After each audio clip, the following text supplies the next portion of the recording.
It's with a twinge of shame that I admit I never played the original version of Shadow of the Colossus. Not that I couldn't appreciate the art, Eco was incredible. 19-year-old me just happened to be in full bro mode, and I was eagerly anticipating the Xbox 360. Shadow of the Colossus flew right by under my nose despite all the critical fanfare. My guilt about the past puts me in a unique position though. I've never played Shadow of the Colossus. I'm lacking the nostalgia goggles many reviews will have despite their best intentions, and thus the following is a true representation of the quality of the title. So, 12 years on, is Shadow of the Colossus still a masterpiece? From an artistic perspective, there's no doubt.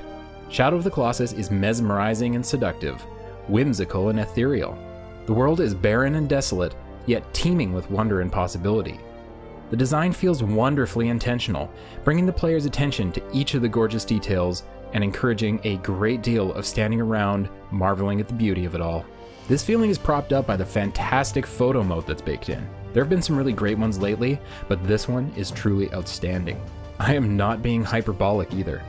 Every single detail is unbelievably stunning, from the way Aggro's tail flutters in the breeze to the breathtaking texture work.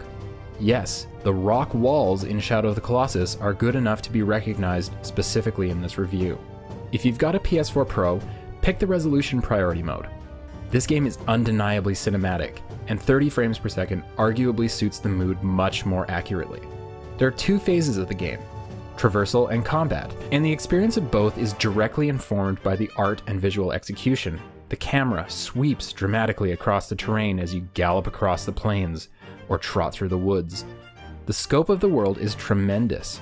Shadow of the Colossus's influence is all over games like Breath of the Wild, making the player constantly wonder what's around the next bend. Shadow is a much more directed and solemn feeling title, but there's a sense of freedom that one rarely gets in a 5 to 6 hour adventure. The Colossi themselves are the centerpieces of that adventure, an exceptionally creative mixture of beasts that are suitably intimidating and awe-inspiring. Each encounter boils down to simple pattern recognition and weak point discovery, but the process of getting there is exciting to say the least. Grabbing and climbing mechanics are central to combat for obvious reasons. Hacking away at the big toe of a 100-foot knight isn't likely to cause much concern for the giant, and so climb you shall, looking for a weak point or three to repeatedly plunge your sword into. It's obviously way more complicated than that most of the time, but the goal of each encounter adheres to that basic scheme.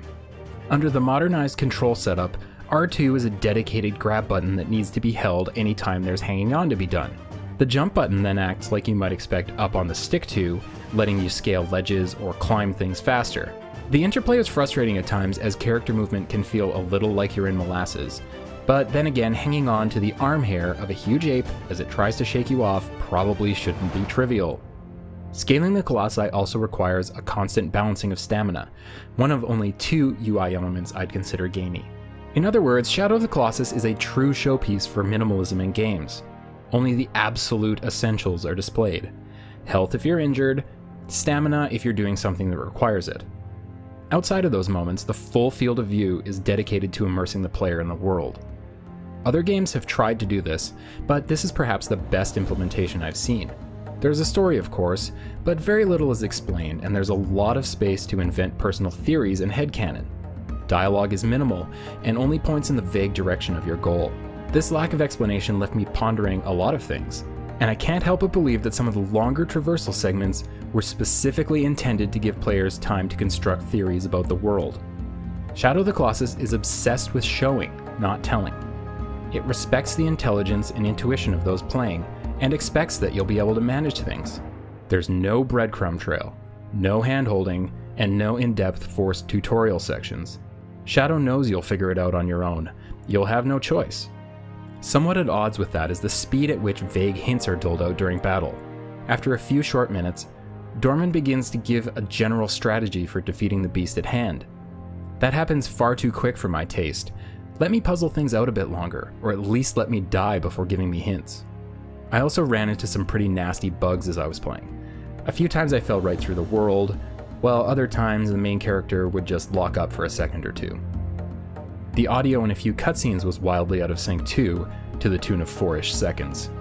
The audio sync issue killed the drama of a few sequences, but was far too inconsistent on repeat playthroughs to really ding the game for. especially when I've seen some sync issues in other games on my PS4 Pro as well. To answer my own question, Shadow of the Colossus is still the gold standard for artful expression in interactive media. It's packing serious technical chops and doesn't get in its own way, allowing the player to find their own path. The minute-to-minute activities are undeniably simple, but there's obvious intent behind it, creating a tight and focused package that somehow still lets the player feel free. It's a remarkable achievement, even ignoring the 12-year-old core design.